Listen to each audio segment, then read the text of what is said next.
అందరికీ నమస్కారం. భక్తి శ్లోకం ఛానల్ కి స్వాగతం. ముందుగా ఈ వీడియోకి ఒక లైక్ చేసి మన ఛానల్ ని సబ్స్క్రైబ్ చేసుకోండి. హిందువులు ఏ శుభకార్యం చేస్తున్నా, ఎటువంటి పనులు తలపెట్టాలన్నా మొదటిగా విఘ్నాలు లేకుండా చూడమని గణపతికి నమస్కారం చేసుకుంటాం. గణపతిని పూజించడం ద్వారా మన జీవితంలో ఎదురయ్యే అడ్డంకులన్నీ తొలగిపోయి మన కుటుంబానికి మంచి జరుగుతుందని నమ్మకం. అయితే వినాయక చవితికి ఎంత ప్రాముఖ్యత ఉంటుందో అంతే ప్రాముఖ్యత పుత్ర గణపతి వ్రతానికి ఉంటుంది. ఈ నెల ఫిబ్రవరి 21వ తేదీన పుత్ర గణపతి వ్రతం వచ్చింది. ఫాల్గుణ మాసంలో వచ్చే చవితి నాడు గణపతిని పూజించాలి. అసలు ఈ వ్రతం ఎందుకు చేస్తాము అంటే వ్రతం పేరులోనే ఉన్నది. పుత్ర గణపతి వ్రతం అంటే పుత్ర సంతానం ప్రత్యేకంగా కోరుకునే వాళ్ళు, సంతానం అసలు లేని వాళ్ళు, అంతేకాకుండా మనకు కలిగే సంతానం, భగవంతుడి ఇచ్చే సంతానం ఆరోగ్యకరంగా ఉండడం కోసం, ఆల్రెడీ పిల్లలు ఉన్న వాళ్ళైతే వాళ్ళ చదువు కోసం, వాళ్ళ వృద్ధి కోసం, మంచి జ్ఞానం తెలివితేటలు కలగడం కోసం, మందబుద్ధిగా ఎవరైనా పిల్లలు ఉంటే కనుక వాళ్ళు అటువంటి సమస్య నుంచి బయటపడటం కోసం కూడా ఈ పుత్ర గణపతి వ్రతాన్ని ఆచరించవచ్చు. గణపతి ముఖ్యంగా సంతానకారకుడు కాబట్టి ఈ రోజున మనం తప్పనిసరిగా గణపతికి పూజని చేయాలి. ఎవరైతే సంతాన సమస్యలతో బాధపడుతున్నారో, అలాగే పుత్ర సంతానం కావాలని కోరుకుంటున్నారో అలాంటి వారు ఈ చవితి నాడు గణపతిని పూజిస్తే ఖచ్చితంగా పుత్రుడు జన్మిస్తాడు. అలాగే డబ్బు పరంగా సమస్యలు ఉన్నవారు ఈ చవితి రోజున కొన్ని పరిహారాలను పాటిస్తే నెల రోజుల్లోనే మీ ఆర్థిక సమస్యలన్నీ తొలగిపోయి విపరీతమైన అదృష్టం కలిసి వస్తుంది. జీవితంలో మంచి స్థాయికి ఎదుగుతారు. ఈ పుత్ర గణపతి వ్రతాన్ని ఎలా చెయ్యాలి, పాటించాల్సిన పరిహారాల గురించి ఈ వీడియోలో తెలుసుకుందాం. ఆర్థికంగా స్థిరపడాలన్నా, మంచి ఆరోగ్యం లభించాలన్నా, జీవితంలో గొప్ప స్థాయికి ఎదగాలన్నా, పుత్ర సంతానం కలగాలన్నా ఈ గణపతి వ్రతాన్ని ఆచరించండి. అసలు ఈ పూజను ముందు ఎవరు చేశారు అంటే స్వయంగా పార్వతీదేవే ఈ పూజని పుత్ర వ్రతం అనే పేరుతో నిర్వహించింది. అప్పుడే ఆమెకు గణపతి పుత్రునిగా లభించాడు. ఎప్పుడైతే శివుడి చేతిలో ఆయన శిరస్సు ఖండింపబడి మళ్ళీ గజముఖంతో ఆయన మరలా పుట్టి ఆ తల్లిని సంతోషింపచేశాడో ఆ తరుణాన పార్వతీదేవి ఎవరికైతే సంతానం లేదో, సంతానం కోసం బాధపడుతున్నారో, ప్రత్యేకంగా పుత్ర సంతానం కావాలి అనుకుంటున్నారో వారందరూ కూడా ఈ ఫాల్గుణ మాసంలో వచ్చే శుక్లపక్ష చవితి రోజున ఈ వ్రతాన్ని ఆచరిస్తే వాళ్ళకి తప్పకుండా సంతానం కలుగుతుంది అని ఆశీర్వదించిందట. ఈ నెల ఫిబ్రవరి 21వ తేదీన ఫాల్గుణ మాసంలో వచ్చే శుక్లపక్ష చవితి నాడు విశేషంగా గణపతిని పూజించాలి. మరి ఈ పుత్ర గణపతి వ్రతం అనేది సంతానం కోసం, సంతాన వృద్ధి కోసం, ఆడపిల్లలు ఇంట్లో ఉండి మగ సంతానం కోసం చూస్తున్న, అంటే మగ బిడ్డ కలగాలని చూస్తున్న వారందరూ కూడా ఈ పుత్ర గణపతి వ్రతాన్ని ఆచరించవచ్చు. అయితే ఇక్కడ అమ్మాయే పుట్టాలి, అబ్బాయే పుట్టాలి అని కాకుండా భగవంతుడు మనకు ఇచ్చే ప్రసాదం ఆరోగ్యంగా ఉండి ఆయుష్మంతులుగా ఉండాలని కోరుకుంటూ కూడా ఈ పుత్ర గణపతి వ్రతాన్ని ఆచరించవచ్చు. అది అబ్బాయి కలగాలన్నా, అమ్మాయి కలగాలన్నా కూడా స్వామివారి పూజని నమ్మి చేయడం వల్ల మనకు కోరిక తీరుతుంది అని నమ్ముతాము. మరి ఈ ఫాల్గుణ మాసంలో చేసుకునే ఈ పుత్ర గణపతి వ్రతం చవితి తిథి ఎప్పటి నుంచి ప్రారంభమై ఎప్పటితో ముగుస్తుందో ఇప్పుడు చూద్దాం. చవితి తిథి ఫిబ్రవరి 20, 2026లో మధ్యాహ్నం 3:30 నుంచి ప్రారంభమై ఫిబ్రవరి 21వ తేదీ మధ్యాహ్నం 1:53 వరకు ఉంటుంది. సూర్యోదయానికి చవితి ఉన్న రోజు ఫిబ్రవరి 21 అంటే శనివారం.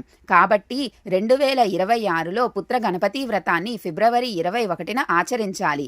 ఈ వ్రతానికి ముఖ్యంగా కావలసిన వస్తు సామాగ్రిని తెలుసుకుందాం. మట్టితో గాని, గోమయంతో చేసిన గణపతిని గాని, లేదంటే వెండి గణపతి లేదా శ్వేతార్క గణపతి, వీటితో పాటు మీకు పూజకు కావలసిన సామాగ్రి మొత్తాన్ని సిద్ధం చేసుకోండి. వీటితో పాటు ముఖ్యంగా మీకు కావలసినది గరిక, గన్నేరు పువ్వులు, ఎర్రని మందార పువ్వులు, ఇలాంటి వాటన్నింటినీ కూడా సిద్ధం చేసుకోండి. అలాగే పంచామృతాలతో పాటు మీరు ఆవు పేడను కూడా తెచ్చుకోవాల్సి ఉంటుంది. వీటితో పాటు నైవేద్యానికి కుడుములు గాని, ఉండ్రాళ్ళు గాని, అతి ముఖ్యంగా బెల్లము, అటుకులు మరియు బెల్లము నువ్వులు కలిపిన ఉండలను తయారు చేసుకొని ఉంచండి. ఇప్పుడు వ్రత విధానాన్ని తెలుసుకుందాం. ప్రతి వ్రతంలో లాగానే ఈ వ్రతానికి కూడా తెల్లవారుజామునే లెగిచి తలారా స్నానం చేయాలి. పుత్ర సంతానం కావాలనుకునే దంపతులు ఉదయాన్నే నిద్రలేచి తలస్నానం చేసి పరిశుభ్రమైన వస్త్రాలు ధరించాలి. తెల్ల వస్త్రాలు కానీ ఎరుపు వస్త్రాలు కానీ అయితే మరీ మంచిది. ఆ రోజున ఉపవాస దీక్షను చేపట్టి వినాయకుడిని పూజించాలి. ఒకవేళ మీ భర్తకి వీలు కాదు, పని ఉంది, నేను ఒక్కదాన్నే చేసుకోవాలి అనుకుంటే కనుక మీరు మెడలో కండువా వేసుకొని ఈ వ్రతాన్ని ఆచరించండి. ఇప్పుడు యథావిధిగా ఇంటిని శుభ్రం చేసుకొని ముగ్గులు పెట్టి తోరణాలు కట్టి ఈశాన్యం దిక్కున గాని ఉత్తర దిశగా గాని అలికి ఒక పీట వేసి ఆ పీట మీద అష్టదళ పద్మాలు వేసి దానిపైన బియ్యాన్ని పరచండి. మీ దగ్గర గరిక ఉంటే కనుక వస్త్రానికి బదులు గరికను పరవండి. లేదు అంటే తెల్లది గాని ఎరుపుది గాని వస్త్రాన్ని పరవండి. దానిపైన ఇప్పుడు నేను చెప్పే విధంగా చేయండి. ముందుగా ఒక తమలపాకు మీద పసుపు గణపతిని చేసి పీట మీద అమర్చుకోండి. కలశం ఆనవాయితీ ఉన్నవాళ్ళు కలశాన్ని పెట్టుకోండి. అదే పీట మీద ఆవు పేడ ముద్దను చేసి పెట్టండి. దానిపైన ఒక తమలపాకును ఉంచి మీ దగ్గర ఉన్న గణపతికి కుంకుమ బొట్లు పెట్టి విగ్రహాన్ని తమలపాకు మీద ప్రతిష్ఠించి పూజ చేసుకోవాలి. గణపతి విగ్రహాన్ని పూలతో అలంకరించుకొని గరికతో గణపతిని పూజించాలి. గణపతి ముందు ఒక దీపం వెలిగించి గణపతికి నమస్కారం చేసుకోవాలి. ఆ తరువాత ఆచమనం చేసి సంకల్పం ఈ విధంగా చెప్పుకోండి. వంద్యాది దోష నివారణార్థం సత్సంతాన ప్రాప్తి సిద్ధ్యర్థం పుత్ర గణపతి వ్రతం కరిష్యే అనే సంకల్పాన్ని చెప్పుకొని పూజని ప్రారంభించండి. ఆ తరువాత యథావిధిగా ముందుగా పసుపు గణపతికి, తరువాత గణపతి ప్రతిమకు పూజ చేయండి. షోడశోపచార పూజను నిర్వహించండి. ఆ తరువాత ఆయనకి ఎంతో ఇష్టమైన 16 నామాలను మీరు యథావిధిగా జపిస్తే చాలా మంచిది. ఇప్పుడు గణపతికి నైవేద్యంగా అరటిపళ్ళు, కుడుములు, ఉండ్రాళ్ళు, బెల్లం అటుకులు, బెల్లం నువ్వులు కలిపిన ఉండలు వీటన్నింటినీ కూడా ఆయనకు నివేదన చేయండి. పుత్ర సంతానం కావాలనుకునేవారు ఇలా గణపతిని పూజించేటప్పుడు పుత్ర గణపతి స్తోత్రాన్ని తప్పకుండా చదవాలి. తరువాత హారతి ఇచ్చి ఇప్పుడు నేను చెప్పబోతున్న కథను వినండి. కృతవీర్యుని కథ. పూర్వం కృతవీర్యుడు అనే రాజు ఉండేవాడు. ఆయన భార్య పేరు సుగంధ. సంతానం లేకపోవడంతో వీరు ఎన్నో వ్రతాలను ఆచరించారు. కానీ సంతానం లభించలేదు. చివరికి ఇక ఈ జన్మలో పుత్రయోగం లేదని నిశ్చయించుకొని ప్రాణత్యాగానికి సిద్ధపడగా అక్కడే సంచారం చేస్తూ అక్కడికి వచ్చిన నారద మహర్షి వారిని వారించి వారి కోరిక తీరేందుకు బ్రహ్మదేవుడి వద్దకు వెళ్ళి ఉపాయాన్ని అడిగాడు. అప్పుడు బ్రహ్మదేవుడు కృతవీరుని పూర్వజన్మ వృత్తాంతాన్ని తెలియజేశాడు. కృతవీర్యుడు పూర్వజన్మలో ఒక వేటగాడు. మరణించే వరకు అనేకమైన దోపిడీలు, దొంగతనాలు, హత్యలు మొదలైనవి చేస్తూ జీవించేవాడు. ఆ జన్మలో చేసిన ఘోరమైన పాప ఫలితం వల్లనే ఈ జన్మలో సంతానం కలగలేదని నారదునికి చెప్పగా వెంటనే నారదుడు ఆ వృత్తాంతాన్ని కృతవీర్యునికి తెలియజేశాడు. దాంతో భీతిల్లిన కృతవీర్యుడు నారదుని పాపానికి పరిహారం తెలియచేయమని కోరాడు. దాంతో నారదుడు కృతవీర్యునిపై జాలితో గణేశ ఆరాధన చెయ్యి, దీనివల్ల నీ సర్వ పాపాలు నశించి సంతానవంతుడవుతావు అని ఉపదేశించాడు. దాంతో నారదుడు చెప్పిన ప్రకారం ఆ దంపతులు గణేశుణ్ణి ఆరాధించి మెప్పించి తత్ఫలితంగా పుత్ర సంతానాన్ని పొందారు. ఈ వ్రతాన్ని సాక్షాత్తు పరమశివుడు పార్వతికి చెప్పాడని పురాణ కథనం. ఎంతో మంది ఈ వ్రతాన్ని భక్తి శ్రద్ధలతో నియమ నిష్టలతో ఆచరించి సత్ఫలితాలను పొందినట్లుగా పురాణాల ద్వారా మనకు తెలుస్తున్నది. ఆనాటి నుండి ఈనాటి దాకా ప్రాచుర్యాన్ని పొందుతూ సంతానహీనులకు కల్పవృక్షముగా నిలుస్తుంది ఈ వ్రతం. ఇది పుత్ర గణపతి వ్రతం. కథ విన్నారు కదా. ఇప్పుడు అక్షింతలు కొన్ని గణపతి మీద వేసి మీరు కూడా శిరస్సు పైన ధరించండి. దీంతో వ్రతం సమాప్తం అవుతుంది. ఇప్పుడు ఈ రోజున ముఖ్యంగా పాటించవలసిన నియమాలను గురించి తెలుసుకుందాం. ముందుగా ఈ వ్రతాన్ని ఆచరించే వాళ్ళు ఉపవాసం ఉండాలి. పూజ పూర్తి అయిన తరువాత 5 ముత్తైదువులకు శనగలను వాయనంగా ఇవ్వాలి. ఆ తరువాత ముఖ్యంగా మగ సంతానం కోరుకునే వాళ్ళు 8 సంవత్సరాల లోపు ఉన్న అబ్బాయిలకు పూజలో నివేదించిన ప్రసాదాలను పంచిపెట్టాల్సి ఉంటుంది. మీకు శక్తి ఉంటే గనక ఆ పిల్లలకు బట్టలను కూడా ఇవ్వవచ్చు. ఒకవేళ మెడికల్ రీజన్స్ వల్ల సంతానం దీర్ఘకాలంగా కలగట్లేదు, ఇంకా ఏం చేయాలి అని బాధలో ఉన్నవాళ్ళు ఈ ఫాల్గుణ మాసంలో వచ్చే చవితి రోజున ఈ వ్రతాన్ని మొదలుపెట్టి మరలా వచ్చే ఫాల్గుణ మాసానికి అంటే సంవత్సరం పాటు ప్రతి నెలలో వచ్చే శుక్లపక్ష చవితి రోజున ఇదే విధంగా పూజ చేసుకొని ఆ స్వామిని వేడుకోవాలి.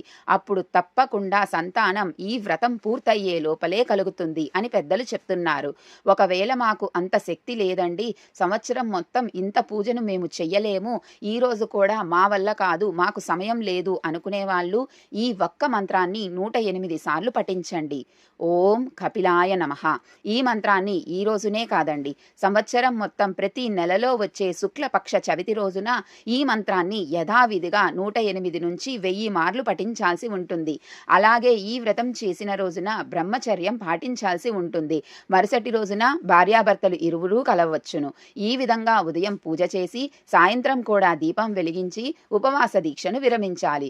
ఈ విధంగా గణపతిని పూజిస్తే పుత్ర సంతానం కలుగుతుంది.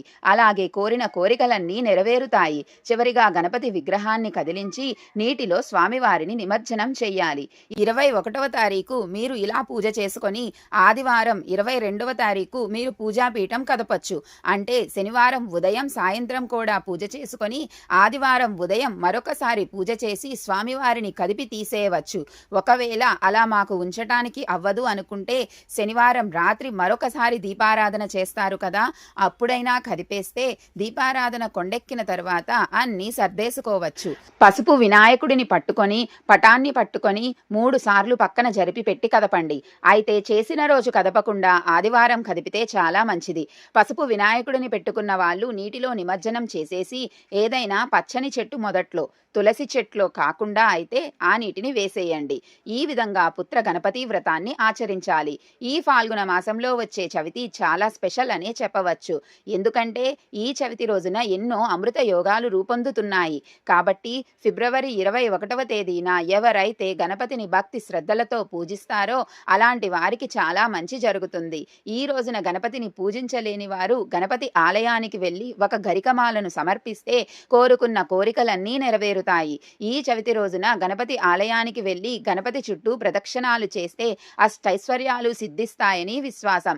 అలాగే మీ ఇంటికి ధనయోగం లభించాలంటే లక్ష్మీ బీజ మంత్రాన్ని జపించండి. ఆ మంత్రం ఏమిటంటే ఓం హ్రీ శ్రీ లక్ష్మీ వాసుదేవాయ నమః. ఈ మంత్రాన్ని 21 సార్లు చదివితే అఖండ కుబేర రాజయోగం సిద్ధిస్తుంది. ఈ మంత్రానికి ఉన్న శక్తి అంతులేనిది.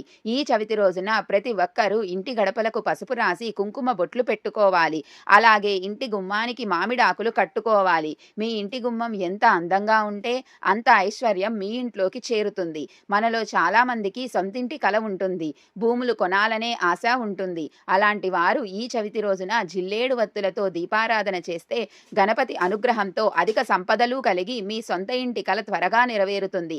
గణపతి ఆధిపత్య స్థానం ఆగ్నేయ దిశ కాబట్టి ఈ చవితి రోజున మనీ ప్లాంట్ మొక్కను మీ ఇంటికి తెచ్చుకొని ఆగ్నేయ దిశలో నాటితే మీకు డబ్బు కలిసి వస్తుంది. మీ ఇల్లంతా సంపదలతో నిండిపోతుంది.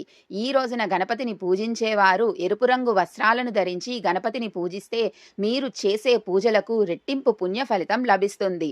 పూజ చేసే ఆడవాళ్లు తప్పనిసరిగా కాళ్లకు పసుపు రాసుకోవాలి. లక్ష్మీదేవికి ప్రీతికరమైన ఈ ఫాల్గుణ మాసంలో గణపతిని పూజిస్తే సకల ఐశ్వర్యాలు సిద్ధిస్తాయి.